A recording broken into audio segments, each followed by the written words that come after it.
Hello, my fellow crest-wearing companions, and welcome to another episode of Extra Time, the U.S. Men's National Team Soccer Podcast. I'm Tim, and today we are breaking down the U.S. Men's National Team playing against Costa Rica, a just blood pressure-raising, nerve-wracking, typical, unfortunately, U.S. Men's National Team match. It's Gold Cup, it's CONCACAF, the United States squeaking out a win with Matt Freese, just a brick wall there in the penalty kicks. We're going to discuss that. We're going to discuss some super hot takes on the men's national team. We are going to discuss some comments made by Jesse Marsch regarding Canada's exit, and a little bit more of the drama that unfolded in the Gold Cup with CONCACAF.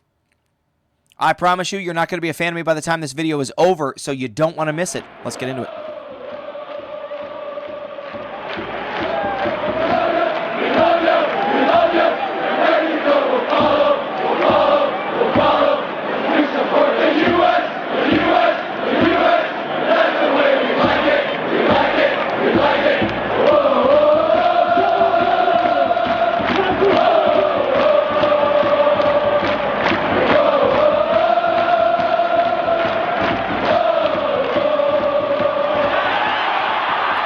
All right, so the United States takes down Costa Rica in the quarterfinals of the Gold Cup. Starting lineup, more or less what we thought it was going to be, right? Kind of returning to putting who Pochettino thought were the best players out on the field and just kind of really trying to go after it. We saw what we describe as like a it says 4-2-3-1. The United States traditionally, like we've seen like the 4-3-3. We've seen like a 3-4 thing, 4-2-3-1. Like we've kind of been all over. So one of the changes that I noticed in this lineup that felt different for the U.S. men's team was that we are used to having like that central defensive midfield player, right? So like the role that Adams plays in, he's kind of sitting behind the two other center midfielders with the wingers out on the sides, or we're using wing backs to kind of come up and down the field. And we saw the wing back style play from Freeman and Arfston, right? I'm not saying it was like good play or bad play, but I'm saying like we saw that was kind of the trend in the field. And so we wound up with, and it was noticeable when you watch the game, this like kind of dead zone in front of our center backs, where Tillman's either going to have to drop into that space to get it, or we're going to have to see De La Torre and Adams kind of shift themselves as we go to attack up one side of the field. And the situation that it created for us, which I haven't been a fan of in this Gold Cup, is that we're still not decisive when we attack. So because we have to kind of shift, and because Adams comes back to get the ball, or De La Torre comes back to get the ball, or and then Tillman's got to come into space, the whole team kind of has to shift to the field, right? You'll see Luna kind of pinch into the center.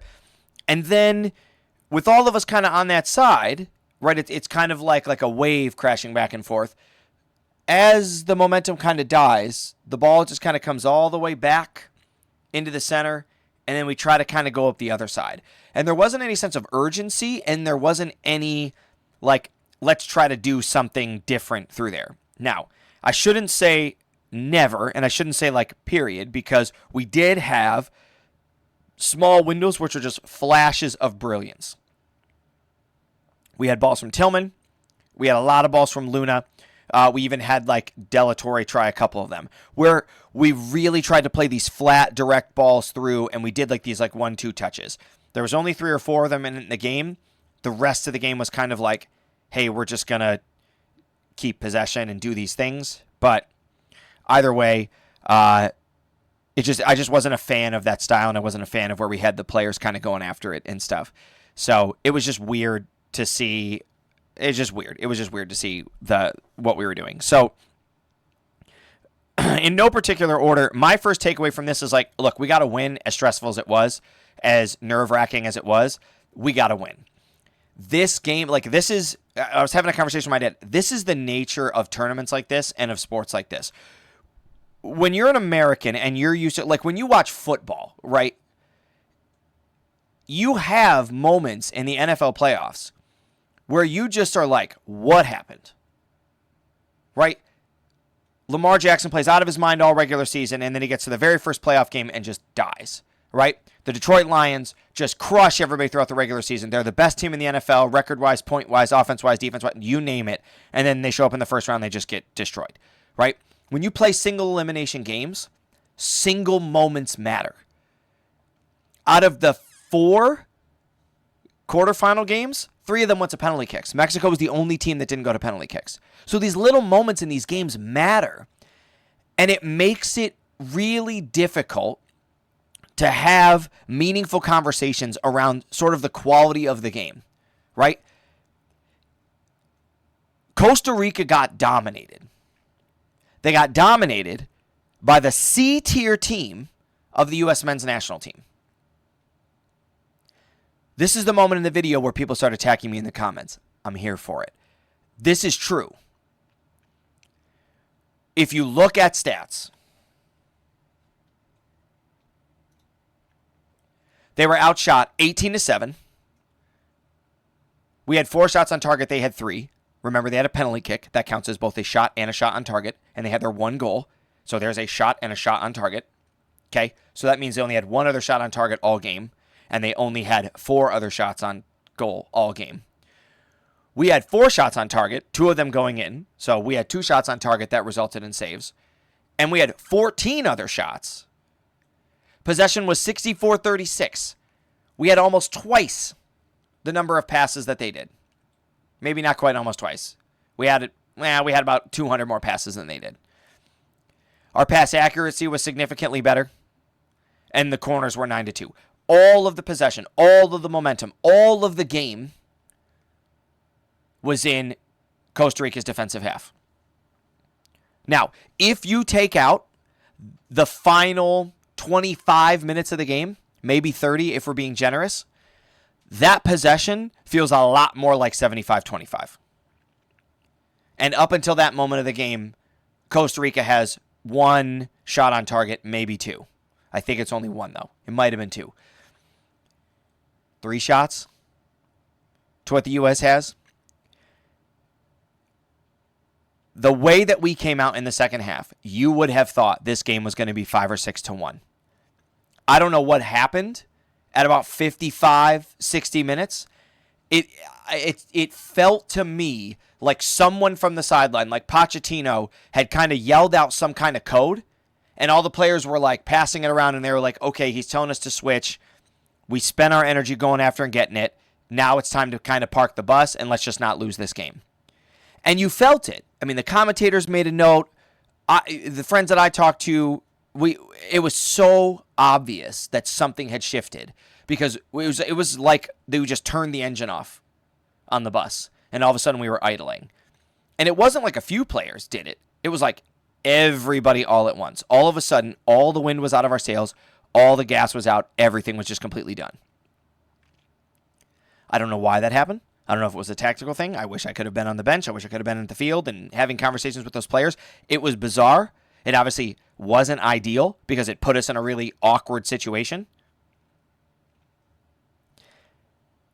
When we break down the players on the field, right, when we go through the players and their performances, we don't have wingbacks. Now, I've been saying this long before we got to the Gold Cup. Now, I hadn't made episodes, so you hadn't heard me say it. But after we played our very first friendly against Turkey, and definitely after we played Switzerland, I said Max Arfson can't play defense. He's fine in the attack.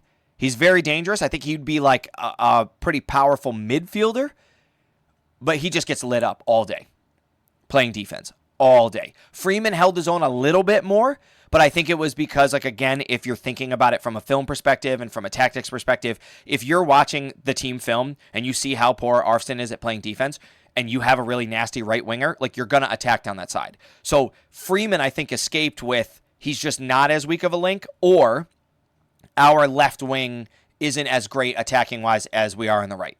Now, Freeman got exposed a couple different times, okay? I thought our center backs were fine. I thought that they did the things that they had to do. But on the goal, that second goal, not only did Arfston get beat, but then he continues to fail to track back, so his man is the man that scores on the rebound. And we did a lot of ball watching in the center that just seems to be like, I mean, immediately right after it happened, my dad texted me, does this look familiar? Because that's the kind of goals that we give up. All of a sudden, the other team's coming at us with pace, and you just see like deer in the headlights from all of our players, and everybody's kind of like, I hope he doesn't hit it over here. And then it's like to your guy that you're supposed to be marking, and you're looking around like, who had him? Me? I was supposed to have him? Whoa. I really blew it then. Like, that's how it looked and how it felt like. And it's just too much standing around. It's just too much ball watching. Especially from a situation where, like, you've already made the mistake early on in the game. Okay? Me, hyper emotional, hyper everything me. Max Arfson takes this guy down. Okay? They called a penalty. And I'm like, we should just stop watching this game.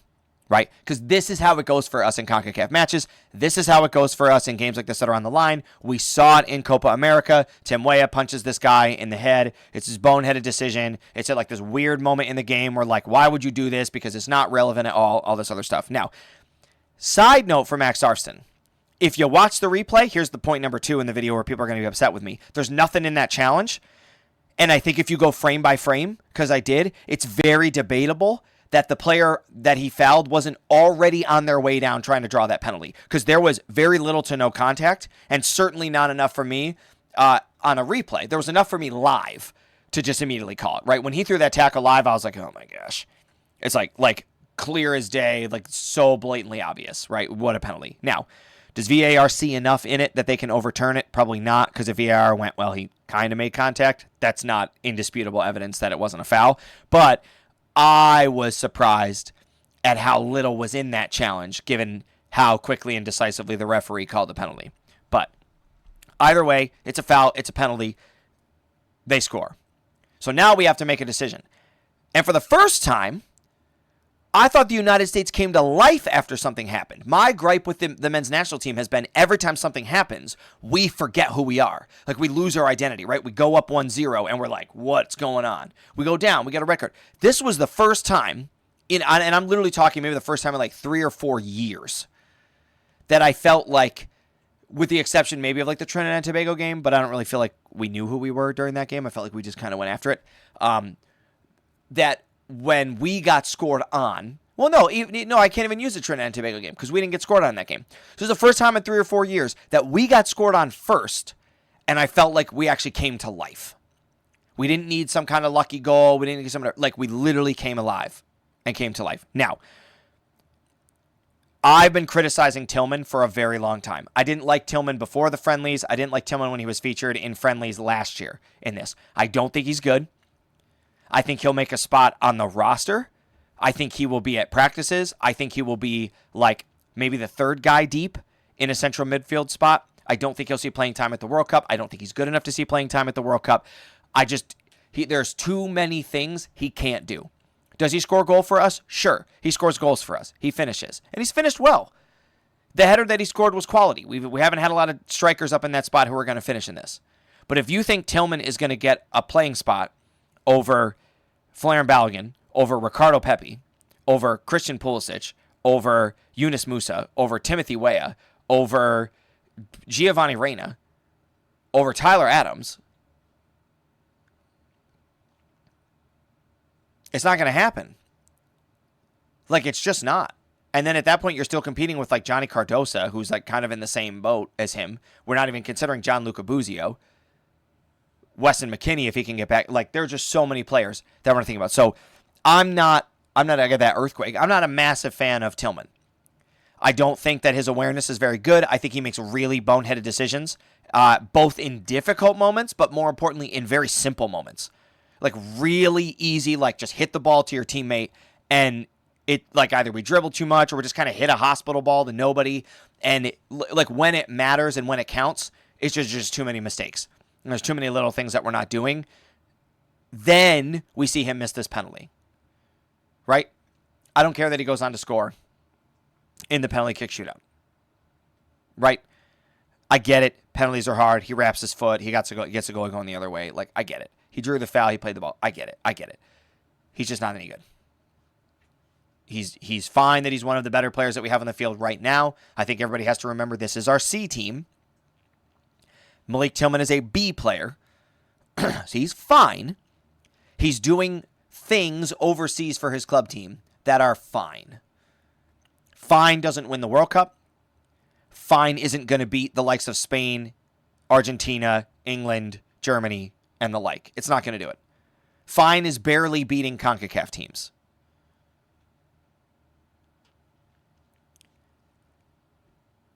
I thought Sebastian Berhalter, again, was fine. I think everyone is in agreement that Sebastian Berhalter is the best set piece taker we have. By quite a long shot. Is that going to get him a starting spot on the team? I don't think so. He's got tenacity. He's got fight. He has that like oomph like we need from the U.S. men's team, right? He's like part of the culture. He kind of embodies those things. He wants to get up in guys' faces. Like he's going to stand up for his teammates. And I love all those things. And he's a fine player. Like I don't think he did anything amazing, but I also don't think I watched him do anything like ridiculous. Like there wasn't any moments like Tillman where I was like, oh, he's just going to lay this ball through to this guy and he's going to score. And then he just like you just watch him hit it somewhere else. Like I wasn't confident that Tillman's assist he was going to get the assist on. And all he had to do was like hit the ball right to the open guy. And I was still like, well, he might not. Like he's screwed this pass up before. I was disappointed in Tyler Adams. I think the only excuse Tyler Adams has is his match fitness. Like you could tell he just wasn't there. He's not at 100%. Yes, he's not really playing the position that he's used to playing in, but he's just not 100%. Can he get to 100%? Will he be the old Tyler Adams? I think so. We still have, we have 340-something days until the World Cup's going to happen again. So he definitely has time. He's got a whole Premier League season to play in. Like he definitely has the chance to do those things. So we will see. Arvson and Freeman, like I said, there's just no chance, right? Like I think people are making memes that like Max Arvson was the player of the match. Like he wasn't.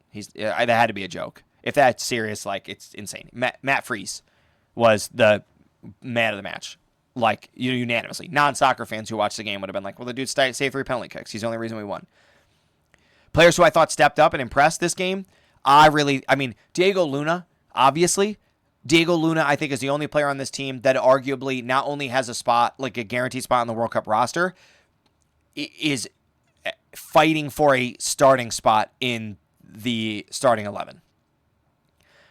I think he's competing with the likes of like a Weston McKennie, because Weston McKennie has been the player that I've continuously said I would sit him to send a message to him that it's not good enough.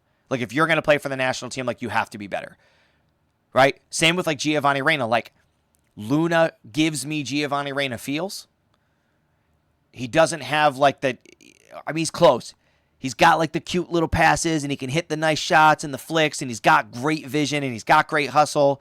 He plays tenaciously defensively and he just never turns the gas off, right? Like Diego Luna is the kind of player that we need on the field. I am so happy that we have him and that he, didn't wind up playing for the Mexican national team. Like this is absolutely it. And then Ajiman, I thought stepped up. Did he earn himself a spot?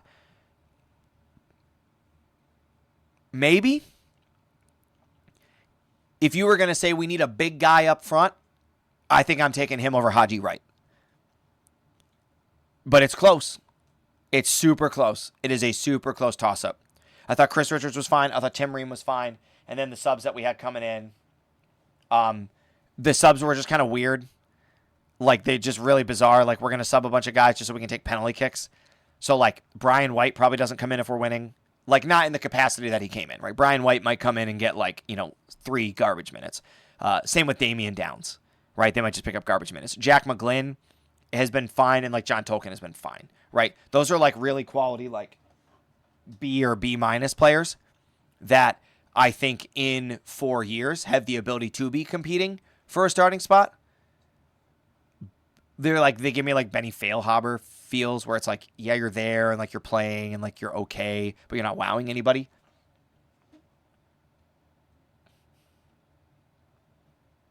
Also, only making 4 subs was kind of weird. You know what I mean?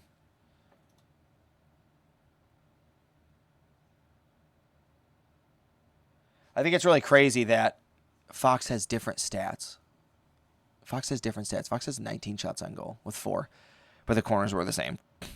So here's the thing that I think I want to discuss like the most, more importantly above anything else. Go to news. As we sit here and continue to criticize this U.S. men's national team, the reason that I am not for the United States to be dominant in soccer, as a dominant soccer nation, we have to put ourselves in a position where not our starters can win games that our starters should handily be winning. Okay? 8 years ago, 10 years ago, 12 years ago, our starters were struggling to win the Gold Cup. We're failing to win the Gold Cup. We're getting thrashed by Mexico in the Gold Cup.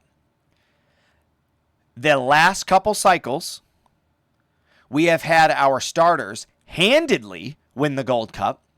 We have had our B team handedly win the Gold Cup and the Nations League. And we are currently watching our C team that has, outside of maybe Richards and then Adams, even though Adams isn't 100%, no starters.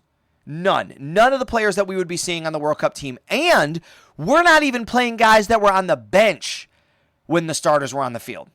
Players like Gianluca Buzio, players like Giovanni Reyna. Like, they didn't get called in. They're not here.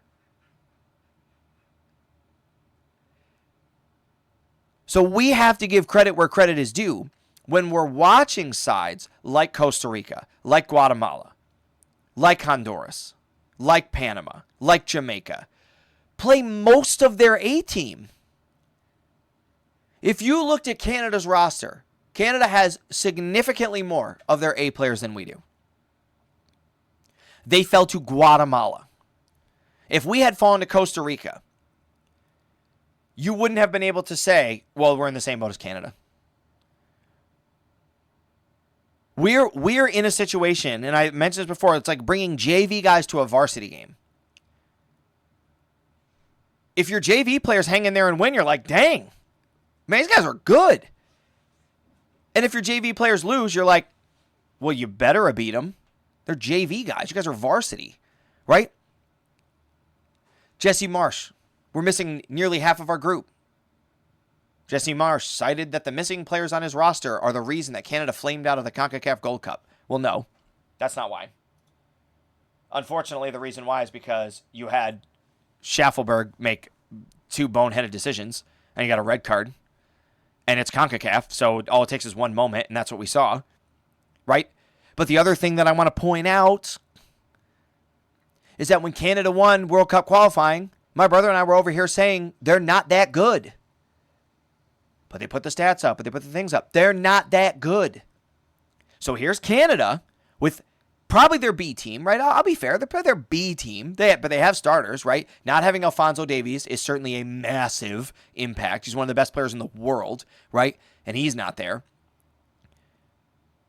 But you still lost to Guatemala. At least when our players made boneheaded decisions, we lost to Panama, a nation that has qualified for the World Cup and has consistently been one of the top 4 teams in CONCACAF. Now, does that mean we should have lost to them? No, I'm not giving an excuse. We shouldn't have lost to Panama. But at least like we could say, well, they're a World Cup qualifying team. This is the World Cup for Guatemala. So like Canada gets to go back to being a hockey nation and kind of just like forget about this whole thing. If you thought the United States had pressure for the World Cup as a host nation, Canada's got some pressure. Jesse Marsh has some pressure. Getting all antsy, getting all up in the media, getting all up in all this, worked up and all this other stuff, but not just focusing on, hey, what about my guys, right?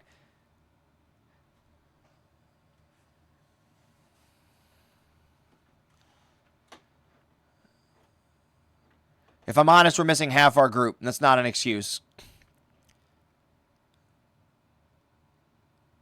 But Jesse Marsh was the coach who decided to take aim at our guys and made a point to say, hey, none of my guys called me and said, hey, coach, it's been a long year. We're not even close to that conversation. Okay, well, Alphonso Davies, who has a torn ACL, is the only player that's going to be out. But we're going to get upset at the men's team for some of the stuff that the men are saying. Okay. Okay. So going forward, Guatemala, the semifinal, like, this is just like a must win. It's got to be a cakewalk. Like, we need to have it to be like a 4-5-0 just thrashing. Like, this game needs to not be close. It needs to not be like this. Canada dropped the ball. They failed out. I don't know what's going on here, but like Guatemala is a nation that like we should just run all over. And I really think we will, given how we performed in our group. Given that I think all three of the teams that we played in our group, maybe not Trinidad and Tobago, were better than Guatemala's. So that leaves the United States most likely playing Mexico in the final, barring like a Mexico collapse. I think that's going to be a real test and a true test of where this men's national team is at. And I think if we go 2-0 loss would be tough to Mexico, a 1-0 loss, I think I would look at the category of like, man, maybe these guys are better than I thought they were. A loss in penalty kicks, I'm really thinking they're better than we thought they were. And then any kind of a win is like, I'm going to be out here screaming, telling Mexico, like, you guys need to sit back down. Because, like, we are, if we beat Mexico with this squad, we are comfortably, fully, completely, wholly, and ultimately the kings of CONCACAF, and we are just not looking back. Forget whatever happened in the Nations League. Forget, like, this is going to be, yeah, sure, we had one little slip up. You can't win them all. You're not going to win 9 in a row, right? This is going to be it. This is just going to be what we need. So I'm excited for tomorrow's match. I hope everybody else is excited for tomorrow's match. I hope that I can get my brother back on here at some point. But we're going to be playing Wednesday. And then if things go our way, we'll be playing again on Sunday in the final. But we will see what this U.S. men's national team can do. As always, I really appreciate everybody tuning in and giving me a listen. Please like this video. Leave some comments. Do whatever you got to do. I don't care. Just like need the feedback, need whatever. I promise I'm going to be bringing you me ripping through some of these forums and these posts because, man, some of the comments we make are just so out of control right now. And I'm especially going to keep going after Malik Tillman because that seems to be the player that everybody on the forums is like, oh my gosh, this guy should be starting for the senior team. No. Just no. So just stop with all that stuff. We don't need to hear it. I really appreciate everybody tuning in. I will catch you guys on Thursday after the U.S. takes on Guatemala Wednesday night in the Gold Cup semifinal. We'll see you guys then. Take care.